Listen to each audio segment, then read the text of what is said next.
I really was wanting to put something in the world that the grown-up gets as much out of it as the kids do, more, arguably.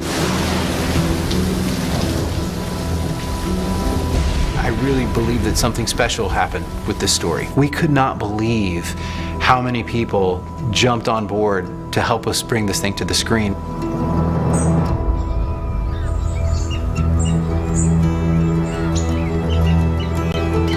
It is the most amazing thing to be in a position now where we can bring this to the screen. It's whimsical and it's fun, but it's also got a lot of heart. My goal is to make you cry as much as you laugh.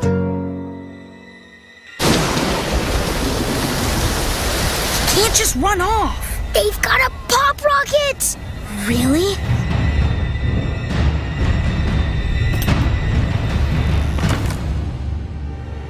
When you ran off, I had to leave Lily alone. Lily? Lily! He's a bucket of feathers. Hi, Clark. Get up. The black carriage is here.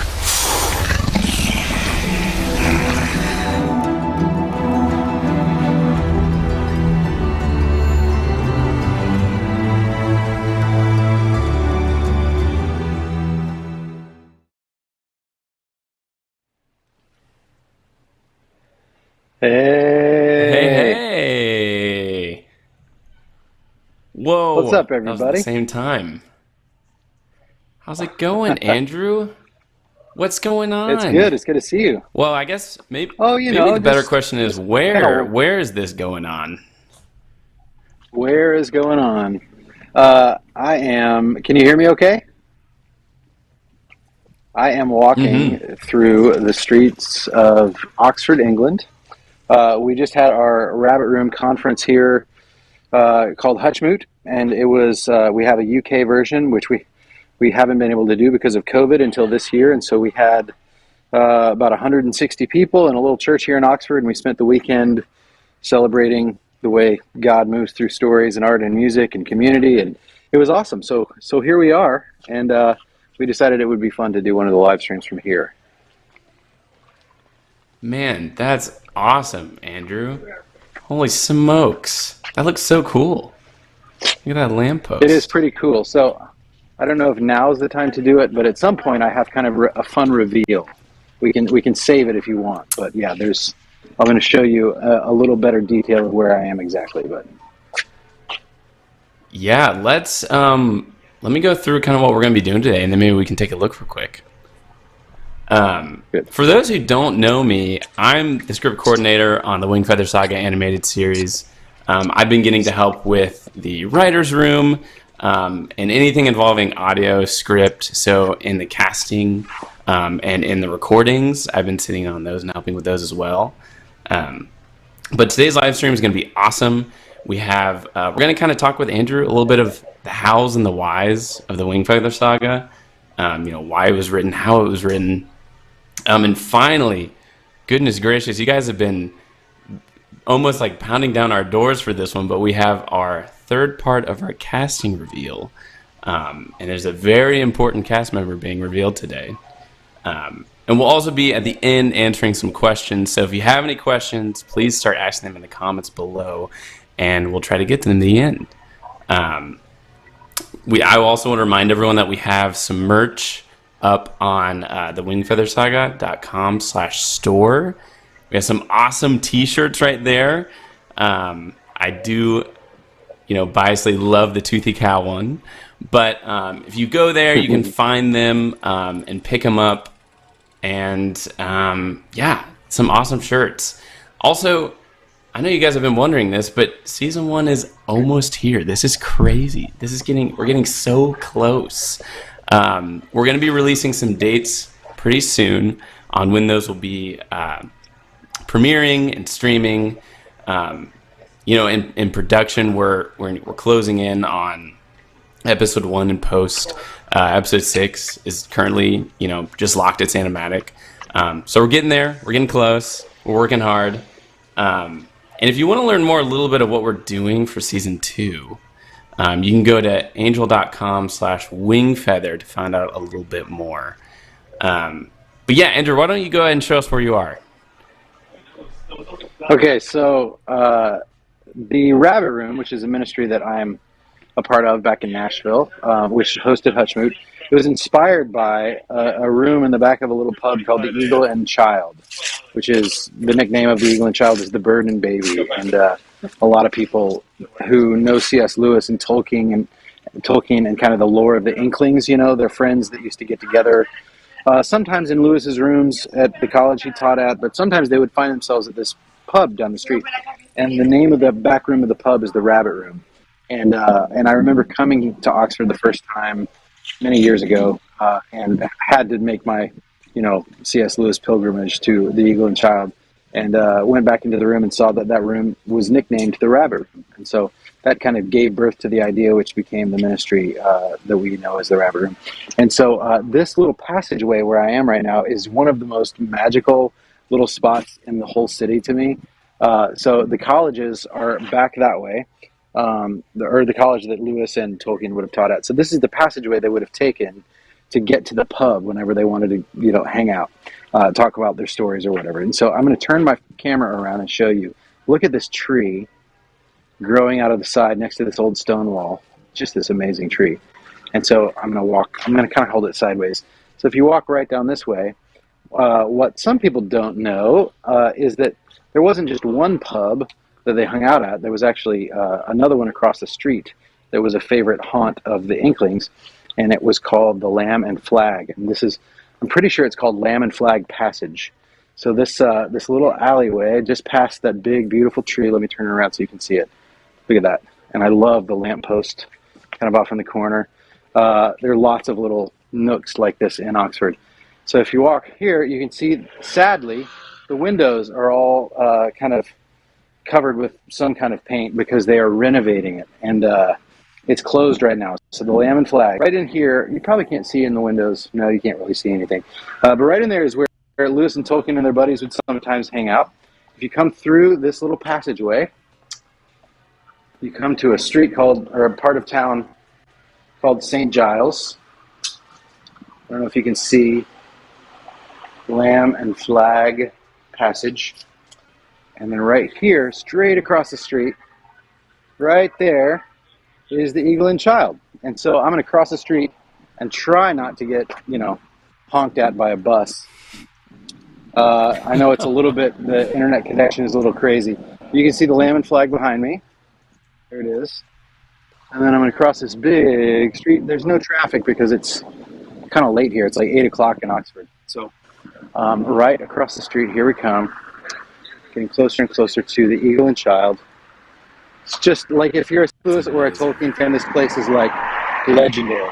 You're kind of like, and sadly, the Eagle and Child is also closed because they're in the process of doing some kind of renovation thing. So it's a huge bummer to not be able to go in there. But ordinarily, you can go sit in the rabbit room and order some fish and chips and hang out where those guys used to hang out. So let me get closer to you here. So, isn't that so cool? That is so cool. There it is. There's the Eagle and Child. So, man, that's incredible. Kind of a really inspiring place to be if you're a person who grew up reading those stories, if you're a person who really believes in the power of story, and maybe if you're the kind of person who is crazy enough to try to figure out how to write a story. Coming to a place like this is kind of like a reminder that, this is just like people who do this stuff, Mm-hmm. They weren't, superheroes. They were just people, and they were remarkable people. But at the same time, it's like kind of comforting to know that this was a place where normal people came and hung out, and they just kind of did the work of making stuff. And it just so happened that the stuff they made changed a whole lot of people's lives, mine included. Yeah. Man, that's so cool, Andrew. Oh my gosh. I know that we have I'm sure we have a lot of fans of Lord of the Rings and of their works in the live stream. So I know this is like an awesome treat for everyone. How does it feel? Does it kind of feel a little magical? I know it's just like a store or like a little pub, but does it kind of feel a little magical? Well, it feels especially magical the first time you see it. And it's, a little bit of that kind of like fanboy wonder does wear off, but in the best way. You kind of are just like, okay, this is, I love the fact that the world has some, the whole world is sacred, and there are some places where you feel it more than others, and this is one of those places for you. Man, that's so cool. I'm very jealous. And we'll talk a little bit about this more later, but someone asked you some questions about this, but you also happen to own Tolkien's fireplace at the Rabbit Room, right? Well, or maybe not you, but the Rabbit Room has it. Well, yeah, I don't own it, but the Rabbit Room has a house called Northwind Manor, which is kind of this gathering place for to kind of embody the things that we believe in the Rabbit Room. And so when we were building the place, the Tolkien's fireplace from his house in Oxford was for sale by a collector. And I found out about it, and I emailed the guy and said, hey, this is crazy, but I'm a part of this ministry. We're building this house that kind of represents the heart of what Tolkien and Lewis were doing. And, oh, man, we're going to have a fireplace. It'd be so cool if you could come down in your astronomical price a little bit so that we could maybe raise the money to put it in this house. And he emailed me right back and said, oh, man, I love the Rabbit Room. We've been following you guys for years. And so he was very kind and helped us work out a way to get it. So, yeah, it's pretty cool. I think people in England are a little mad because it's like we're stealing their treasures. But the other side of that is England has stolen a whole lot of treasures over the years. So, yeah, they're getting a little taste of what it feels like. Yeah, I remember, I think I was hanging out with your son, Aiden, when it arrived over at Northwind, because I remember we were hanging out in your office, and you come in you just like threw open the door and we're like, guys, I need your help right now. It was like midnight. We're like, okay, sure. And we walk outside, and there's this white van out in the driveway. And you're like, come on over here. We're like, oh my gosh, are we about to, what's going on? And you're like, we have Tolkien's fireplace in this van. I was like, oh no, did we steal it? What happened? You know, I was like, no, it weighed about 2,000 pounds. I don't know if you remember. Yeah. Oh yeah. And that was a little bit before Northwind got built. We were kind of like throwing it in there. Yeah. It was kind of part of the like renovation process from what I remember. But man, I'll never forget that. That was a really funny night. But we'll keep talking about it in one moment. I want to go ahead and shoot up the casting reveal video so that everyone can finally see who maybe one of our more important characters is. And if you missed all the other ones that we had shown prior, we will have a full casting video up on the Wingfeather YouTube. So go ahead and look at that if you haven't. But right now, let's go ahead and go into the video.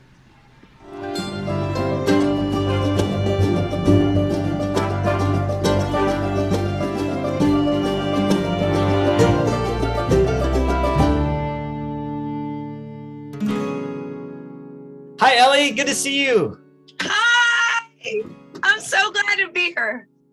We are so glad to welcome you to Wingfeather Saga. I'm such a fan of this project, and so it's really sweet to get to be any part of it. People that don't know, you read Wingfeather Saga. Can you tell us about like reading it and what you response to it?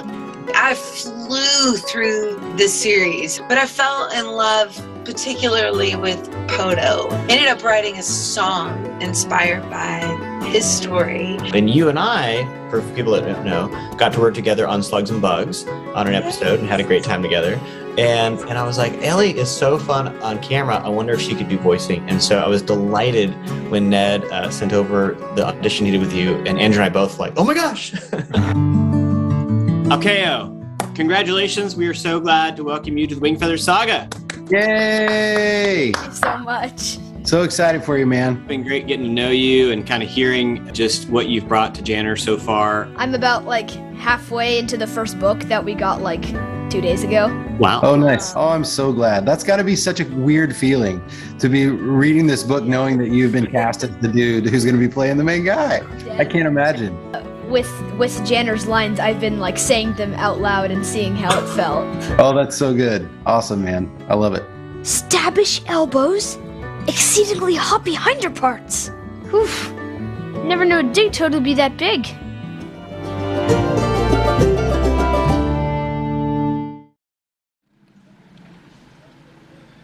Yeah. Oh man. We are so excited to have Ellie and Alkeo on our team. They've been doing such a good job. Andrew, I just wanted to ask you, because I've been kind of sitting in on this process a little bit, but what kind of drew you to Ellie and Alkeo in this casting decision? Like what made you choose them? Well, Ellie is a dear friend, and she is just clearly one of the most delightful people you'll ever meet. And she was on the Christmas tour that I do every year, several years ago, and had just put out a record. And every night she sang this song that was inspired by Poto's story. And it's like you wouldn't really know it. It's just this really beautiful song about the gospel. But she was so moved by Poto's story that whenever it came time to like go, hey, let's dream about who might be good for this, she was an obvious choice. And she has this wonderful raspy voice, you know, so much character to her voice that I just thought she's gonna nail it, and she did. And then I will say about as far as Alkeo goes, which by the way, what a cool name. One of the things that was important to us with this thing is that we wanted the kids especially to sound like real kids, you know. It's one of the things we keep kind of drilling home, like this isn't, you know, a kid show, this is an epic fantasy. And so we don't want the kind of like over the top acting thing to happen too much. We really want it to feel grounded, and like in almost every session that we've had with these kids, like we kind of say, hey, just react to this as if this was actually you doing it. And that's like kind of where we start, because we want the kids to know that like this feels real. So Alkeo had this real ability to, man, there's one scene where he screams Poto's name. I don't know if you remember that moment in the recording, but like Poto's in danger and Janner goes, Poto, no, or Grandpa, no. And like it made it all of us, like it kind of took our breath away, but it sounded like a real kid who was shouting to try to save his grandpa. And so he's just got this great ability to act really well, but also make it feel like whatever is happening on screen is actually happening to a real person. Yeah, no, I remember actually that moment as well. And I think I remember telling him, I was like, dude, I just got chills from that. That was incredible. He was like, yeah, I don't know. I just kind of was thinking he was my real grandpa. I was like, exactly. No, he's been doing fantastically, and we're so excited to have him and Ellie both on the team. And while you're on the stoop, Andrew, I thought we might go ahead and just start.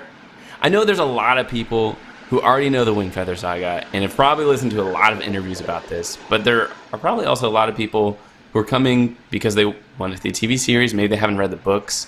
And I kind of want to talk through, the story from the beginning of the Wingfeather. And it's perfect that you're here, right where, it all started, in quotes. And I really wanted to touch on the Rabbit Room first, because the Rabbit Room has really grown into this, really large in the sense of the impact it's making on the people around it. Not only is it, helping artists, it's putting on, they just had a play that they produced, that your brother, wrote and directed. And I just kind of want to talk about what the Rabbit Room is and its connection to Oxford. I know you just spoke on that a little bit, but for those of you, maybe missed it, kind of retouch on that.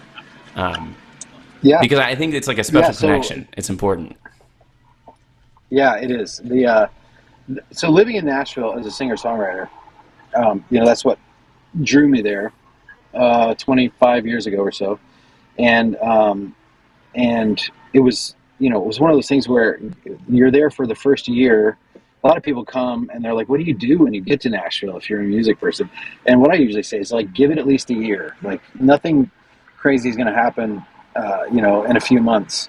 You may feel really out of sorts and kind of lonely and like you don't know what to do next. But like, especially if you're a Christian and you become a part of a church community and you get to know people and you kind of look up a year after you move there and realize that you have a lot of friends that you didn't have before, and there's this really rich community that is doing more than just like, it's not about making connections. It's about living life, and life is meant to be lived in community, right? And so I remember noticing probably 10 years into my career that there was this really sweet spirit of friends that had all kind of moved to Nashville with the same dreams and had the same mission kind of in their hearts. And we had all found each other. And there were a lot of times when, music is hard.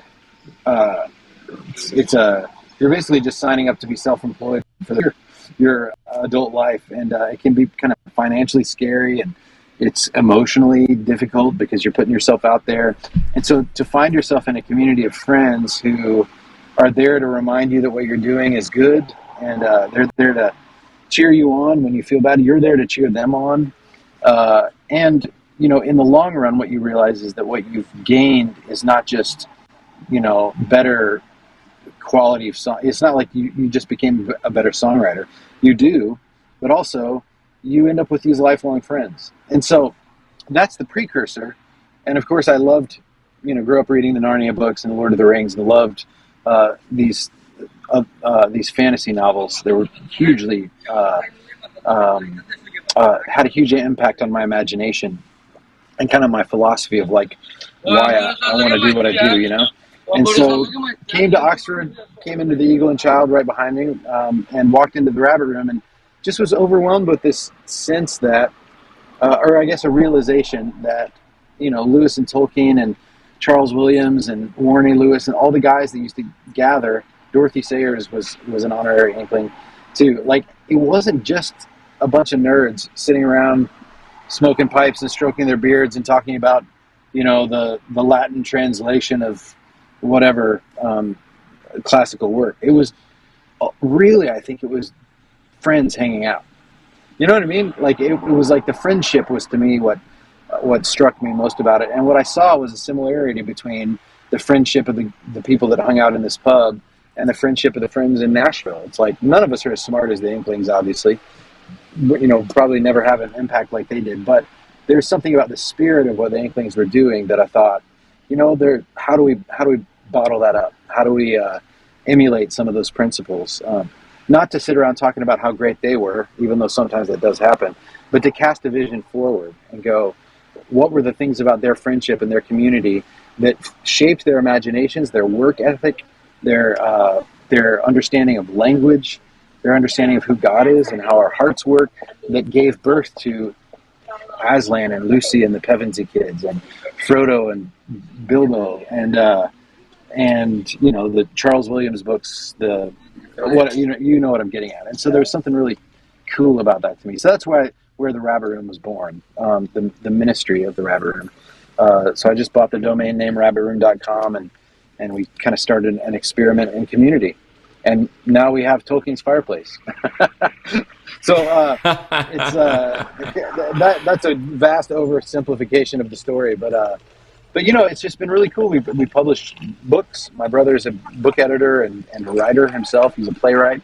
We just launched the Rabbit Room Theater program and put on The Hiding Place, Corey Ten Boom's story in Franklin. And we put on the local show, monthly concerts. We have forums. There are lectures that we do. There are film nights that we do.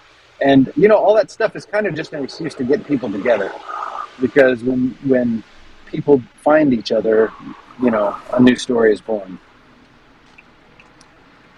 Yeah, absolutely. I mean, it seems like that's kind of what art is all about, is, trading true and great and good ideas that, with each other. And I think that only makes it better, is to, be around other people who, even if they don't think the same way as you, can, dip their toes in this, in what you're creating.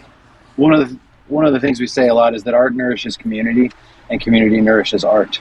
There's this symbiotic relationship that happens, that exists there. And so, one of the great things about art is that it reminds us that we're not alone.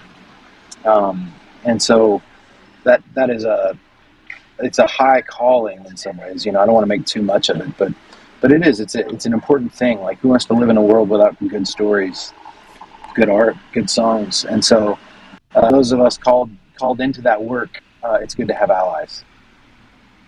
Yeah. Oh, totally. Yeah. Speaking of art, I want to talk a little bit about your writing process for the Wingfeather Saga.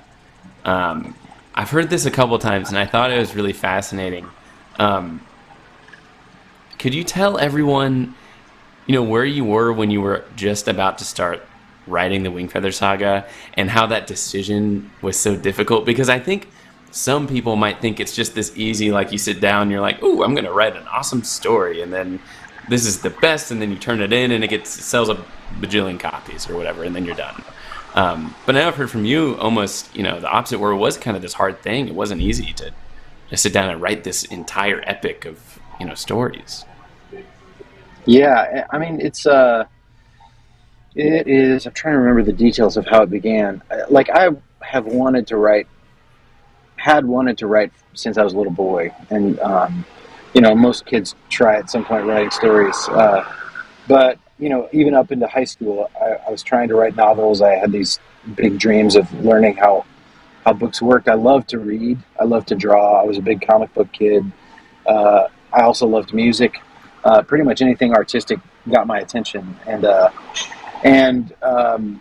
it wasn't until I put out a couple of records, I was a dad. My wife and I, we were raising our family in Nashville, and had gone through the process of making albums, of writing songs, of doing tours, and realized that art is work, that it isn't something that just kind of happens to happen. You have to mean to do it, and sit down and do the hard work, with this voice in your head that nobody's ever going to hear the song or nobody's ever going to read your book. You've got to fight against that and do the thing. And so what really got me started was reading the Narnia books to my kids. It was Aiden and Asher were probably 5 or 6, maybe 4 or 5 years old. Sky was just a baby, so she wasn't old enough to get it. She's actually, we talked to her today. She's reading the Narnia books right now. And so I read those books, and man, there's just something magical about them. As a believer, they're profoundly moving. And to see the way they worked on my kids' hearts, the way they worked on my heart while I was reading them for the first time as an adult, or as first time as a dad, I just was like, I've got to know what it's like. I've got to know what it's like to write a story. And so I talked to my wife, and I was like, hey, I need you to hold me accountable to this. I'm really going to do it this time. Like, I have to know what it's like to finish, because writing isn't writing is finishing. You can't really call yourself a writer until you've fought your way through that first draft, I think, and come to the end of a story and held it in your hands and been like, okay, here is a story. Because that's the moment where you begin to realize light bulbs begin to go on, and you can go back and fix things, and you understand how the story arc works, and you see all the problems and begin the editing process. You can't really edit it until you've got the first really bad version of the story, And so yeah, I was sitting at home and had written a bunch of first chapters and was stuck and realized that I needed to build the world before I could write the story. And so I got out my high school sketchbooks and drew a map and populated it with rivers and towns and oceans, and just felt like I was 12 years old again. And by the time I was done, there was Glipwood Forest and the little town of Glipwood, and there was Dang, and there was the Dark Sea of Darkness, and I just suddenly I knew where Janner lived, and that kind of gave me what I needed to get going. Yeah, and I'm also interested too. I feel like a really close sister to the how you've done something is the why, and why of all the story. There's an infinite amount of stories you could have told, but specifically why the Wingfeather Saga. Did you know going in that at the end, I won't spoil the end of the book for anyone who hasn't read the book, but at the end, that the ending was going to be what it was? Or was it a surprise to you as well, Yeah, there are things that you kind of have a hunch are going to happen, and those things suggest themselves to you as you're writing. The story morphs. I tried, I didn't outline the whole thing. I tended to write chapter synopses. And so I would write chapter 1, this happens, chapter 2, this happens, chapter 3. And I would probably go like 5 or 6 chapters of just paragraph long. These are the beats. This is what I imagine might happen in the story. And then you sit down and you start fleshing out chapter 1. It's like, okay, I know what's going to happen. Now I'm going to tell about it. And by the time I would get to chapter 3 or so, the paragraph or the chapter synopses were, the story had diverged from the synopses that I'd been writing, So all of the ideas for chapters 4, 5, and 6 no longer mattered. I threw them out because now the story was taking on flesh. And so, yeah, I had a sense of what Kalmar / Tink's story arc was going to be. I knew Pete's backstory, Pete the Sockman's backstory. I had to come up with Nag the Nameless's backstory. Like, if you're going to have a supervillain, then you got to know why he's a villain. Why did he destroy the Shining Isle? Why is he after the Jewels of Veneria, And so had to do a lot of, like, quote-unquote research into the history of the world in order to know what was going on. So, yeah, there were like, things that I had a hunch would happen that didn't happen, and other things that I had a hunch would happen happened in a better way than I could have imagined, And so, yes, in a sense, I did have a version of the ending in my mind, and I was writing toward that ending. Like, it's almost like I said before, it's like you're imagine a family that gets in their car in, Boise, Idaho, and they're like, we're going to drive to Disney World in Orlando, but we're not going to use a map. It's like, we know where we're going. We know it's in the south, and let's just drive and see how hard it is to find it. That's kind of what writing this book was like for me. It was like I had this picture in my mind. One of the Pixar principles is that I think they call it the keystone image. Maybe you remember Andrew Stanton talks about this. Like for Finding Nemo, the keystone image was the reuniting of the father and the son. They're like, that is the heart of what the story is about. And they had it on the wall, I think, at Pixar. And whenever they were writing the story, they were like, is the thing we're doing getting us closer to that moment? You know what I mean? Like, is it serving that emotional core, right? And so I did have a sense of the emotional core of this story, and everything was kind of written in service of that. And you kind of don't know what the emotional core of the story is until you get into it. Like that kind of changes. But I did have these really strong scenes in my mind that I'm not going to spoil for you, but I can't tell you how satisfying it was. It took 10 years to write these books. And so to get to the end of book 4 and finally get to tell that part of the story and tell people, like, the question that I've been kind of teasing for the last 10 years, I finally get to answer. And it was just, I can't wait to do it again. I don't know when I'm going to have time, but I loved that process. Yeah, absolutely. And honestly, this brings me right into the next question I wanted to ask you was, I'm sure you get asked this about 1,000 times a day, but do you plan to write any more books? I mean, and I know you've already said you don't want to write any more Wingfeather Saga books within the same 1,000 years or so. But in general, do you plan to write any more narratives? Because I think it's a hard thing. It's a hard thing to put your heart into one grand story like that. And do you think do you have enough of it left to do another one? I sure hope so. I'm going to try. The nice thing about writing is that it's something that I can imagine myself doing when I'm 80. It's hard, like the music thing, it's hard to imagine, dragging my guitar through an airport when I'm 80 to go do a show somewhere. But I love the idea of getting better at writing stories. The only way to learn to write is to write. And so by the time I finished the Wingfeather Saga, I was like, I've kind of been through the fire, and I know some things about how stories work that I couldn't have known any other way.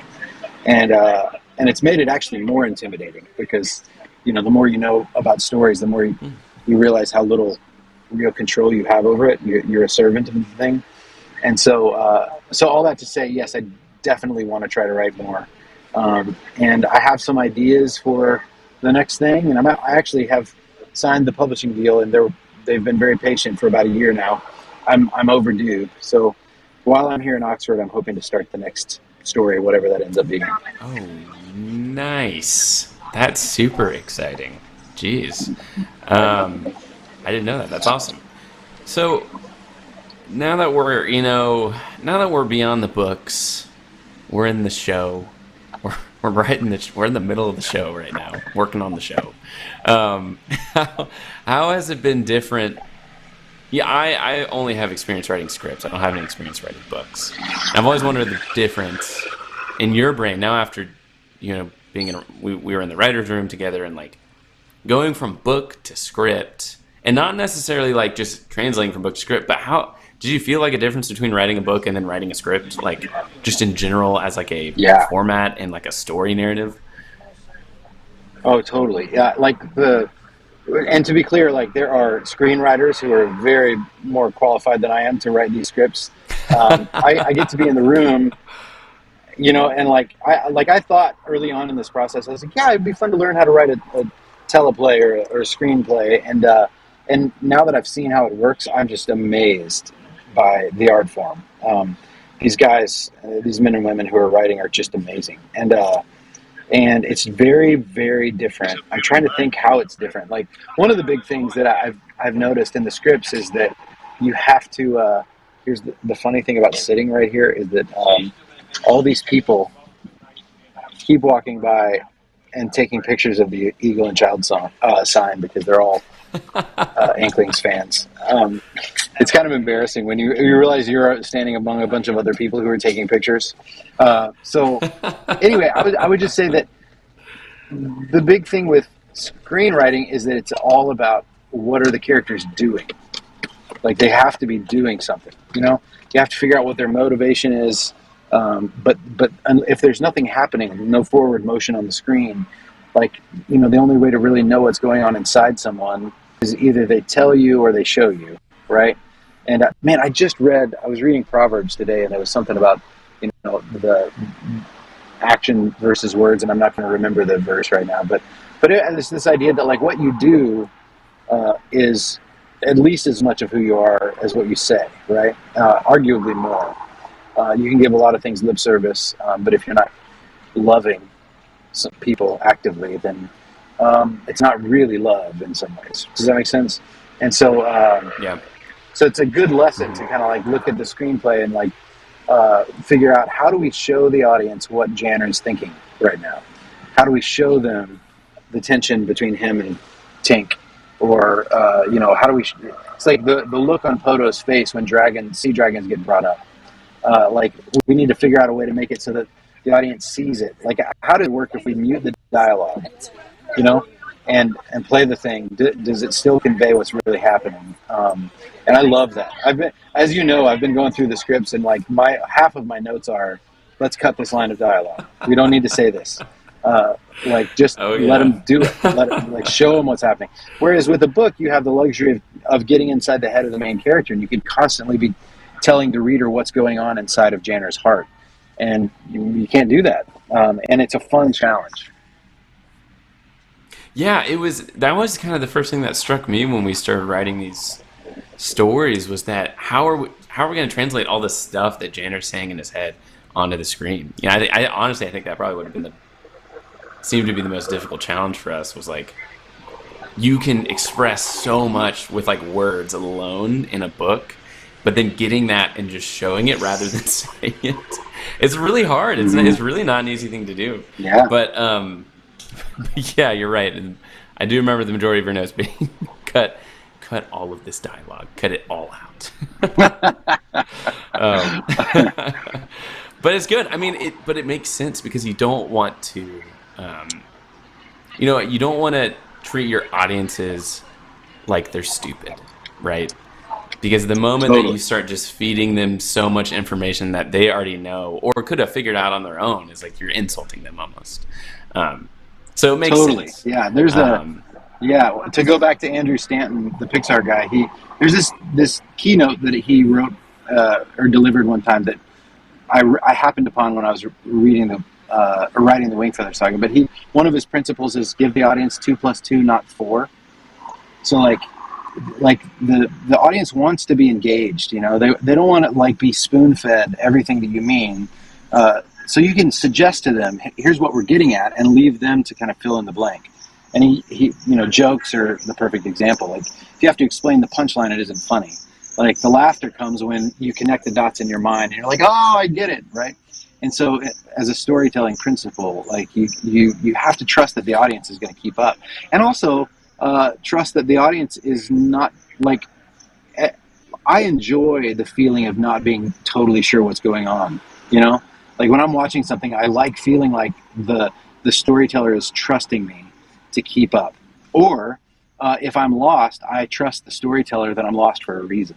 Does that make sense? And so I would want the audience to watch this show feeling like they're in good hands, that I care deeply about communicating the heart of the story, but so does the entire team of 72 people, or however many. That like, we are trying really hard to tell this story the most beautiful way possible. So sometimes that means silence. Sometimes that means we don't know exactly what's going to happen next. Sometimes we have to figure out, wait, why did Poto react that way? Or if they didn't tell us why he reacted that way, I've got to trust that they're going to tell me sooner or later, or that they left the question hanging for a reason. Oh yeah, and oftentimes, silence can say a lot more than words could probably say, which I think is really important, especially in a story that has some really sad parts to it. It's not necessarily this happy story all the time. So I think it's important to give it space for the moments that need space. Mm-hmm. Well, cool. Thank you for answering all those questions, Andrew. I don't want to keep you too much longer, because I want you to go ahead and get back to or at least start to get writing on that new series. So we're going to open it up for questions. If there are any questions, may not be any questions, but if there were any questions in the comments, we'd like to go ahead and open it up to that. Maybe we can answer some questions. Okay, so Isabel said, do you have any advice for anyone who's just starting to write? Yeah. Don't try to write an epic novel first. One of the best things you can do is try to write a short story. Because like I said earlier, until you get to the end of something, you can't really go back and edit it or understand the story arc or how the story really works. And so sometimes young writers tend to have these huge visions for this giant story that they're going to tell, and let's face it, it just almost never gets finished. There's a whole lot of good reasons to not finish a book that you started. And so for a young writer, I usually tell, I don't know how old you are, Isabel, but I can tell you that for young writers, I usually tell them, figure out a way to finish the story in the next 10 pages. And then go back and edit it, and then print it out and share it with your friends. And then you get the thrill of having finished something. You get to get feedback on the thing, and then the next story maybe make it 5 pages longer than the last one. So you kind of cut your teeth on shorter things before you get to the big stuff. Yeah, that's totally awesome. Thank you for that question, Isabel. That was great. Ooh, Marty says, what's your favorite Lord of the Rings / Tolkien book? Oh, wow. Oh, man. Well, if we're going to be super nerdy, the whole thing is one book. So I would just say Lord of the Rings, which is divided into 7 books, but was always meant to be one book. So, they at the time, they didn't want to publish a book that used that much paper, so we had to break it up into 3. That's impossible to answer. I mean, I haven't read the Silmarillion. I've read the beginning of it. I am a giant fan of the Lord of the Rings, but I haven't spent a ton of time digging into his other writing. I don't know that I have the mind for it. Ooh. Hey, and while we're here, I was going to ask you this later when we are in person, but let's just ask it now. Have you seen the new Lord of the Rings trailer that's coming out? So I have, and I am pensively excited about it. I want it to be good really Nice. bad, but I'm not kidding it's going to be good. I'm not that worried about it. It's like at this point, there's things that's how I feel about Star Wars. I don't want to bash it if you guys are huge Star Wars fans, but I loved the original Star Wars trilogy, and I would have thought that the greatest thing in the world would be a TV series like The Mandalorian or Obi-Wan Kenobi, and honestly, for whatever reason, whenever the thing happens that I thought I would love, I just would almost rather it exist in my imagination and pretend like it's awesome than be disappointed, So I haven't gotten to watch some of those because I'm just kind of nervous that I'm going to hate it. So I kind of feel like that about this, but I will definitely be tuning in to see if it holds up. Okay, cool. Well, thank you, Marty, for that last question. Frayed asks, how did you start developing your characters and make them relatable? I think that's a great question because that is very difficult in writing, from what I understand. Yeah. For me, developing the character is just writing the story. You don't really know who the character is until you get into the book. I feel like I only was beginning to understand Janner in the very last scene of the very last book of the Wingfeather Saga.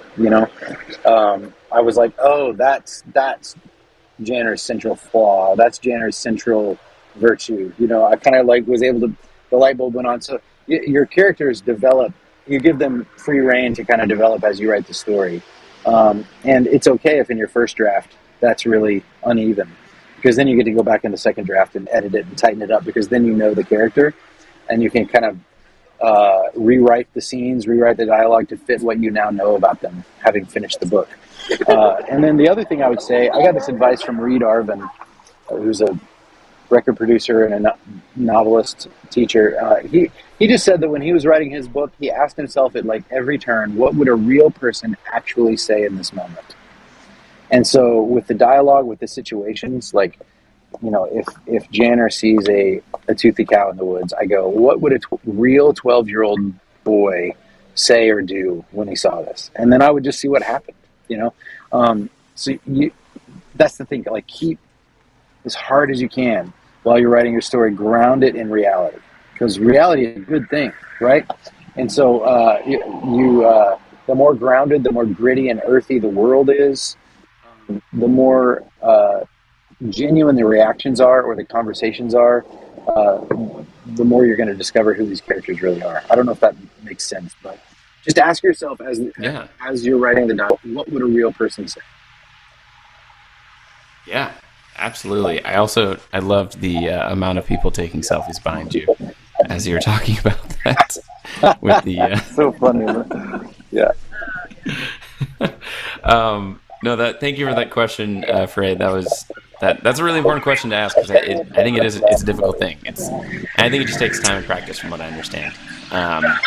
Okay, so we'll probably do one more question, and then we'll wrap it up. We have one more question. Awesome. And asks, signs for the Stranders been thought of yet? Okay, say it one more time. Have what for the Stranders? Have the designs for the Stranders been thought of yet? Oh. You know what? I don't know that we have begun designing the Stranders.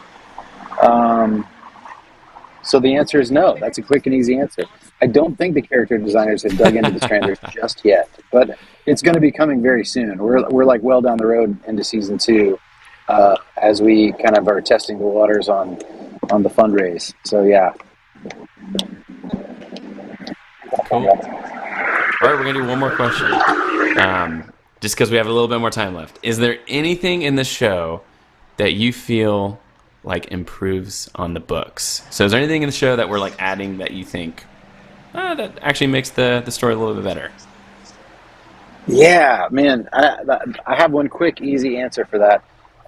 When we were working on the short film, one of the things that carried over into the series is where Glipwood sits. Like in the books, Glipwood is like a short walk back from the cliffs, and I remember when we were working with the background artists and designers for the short film, Tom Owens, who directed it, I think it was his idea. He was like, why don't we just put the town on the cliff, and what if we put like crevasses, with bridges that kind of go between it? And I was like, man, why didn't I think of that? That's a great idea. That's such a cooler version of Glipwood, with it hunkered right on the edge of the cliff, because it was something that I wouldn't have thought of until we got into the visuals. I'm trying to think what else there is. Like there are some, there are a few tweaks that we have made in the story that move some characters up. I'm not going to spoil anything, but her name might be Sarah Cobbler. She has a slightly more prominent presence in season 1 than she did in book 1, and I love that. I think it's great because that's a great example. Like Sarah Cobbler became one of my very favorite characters in the story, and I didn't know who she was until I got to book 2, and it was all inspired by that footnote in chapter 1 of book 1. And so it's really fun to see her interacting with Janner and the Igby kids. So yeah, that's an improvement. I will say really quick before we go that one of the cool feelings in the world was sitting in the writer's room for season 1 and listening to these guys who were just amazing at this, breaking down a story into episodes and seasons, and because you have to think about telling the story in a different way since it's visual.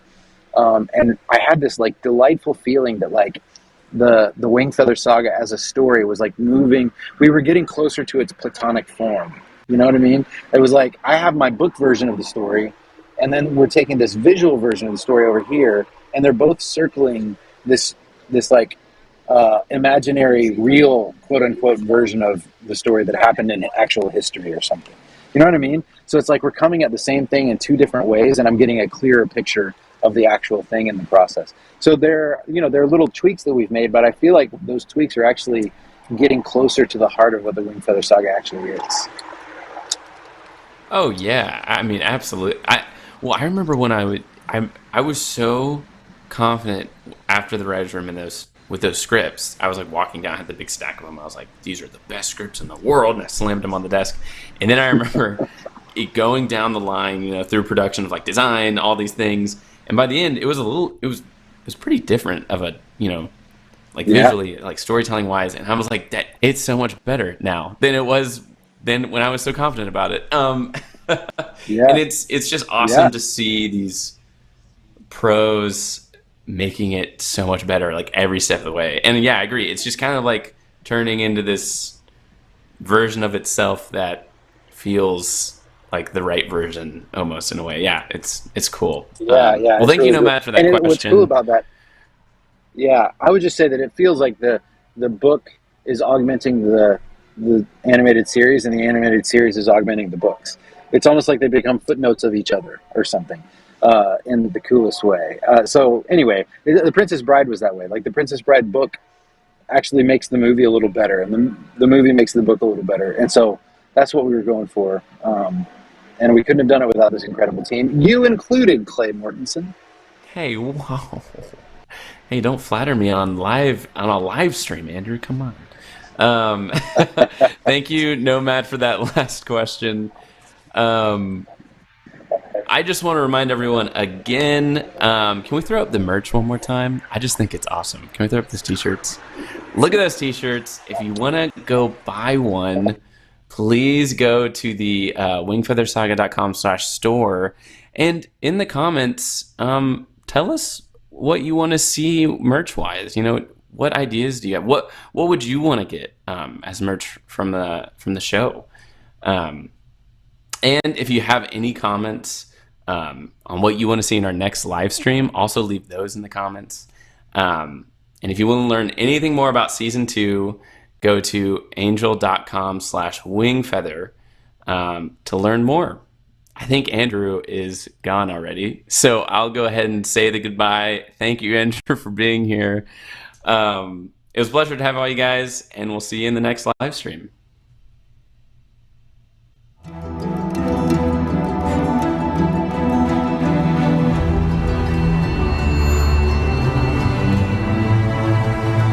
I really was wanting to put something in the world that the grown-up gets as much out of it as the kids do. More, arguably. I really believe that something special happened with this story. We could not believe how many people jumped on board to help us bring this thing to the screen.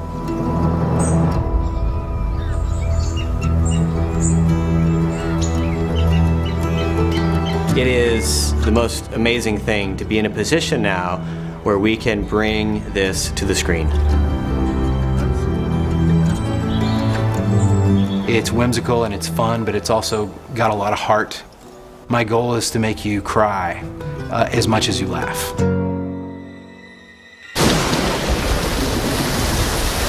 Can't just run off. They've got a pop rocket! Really?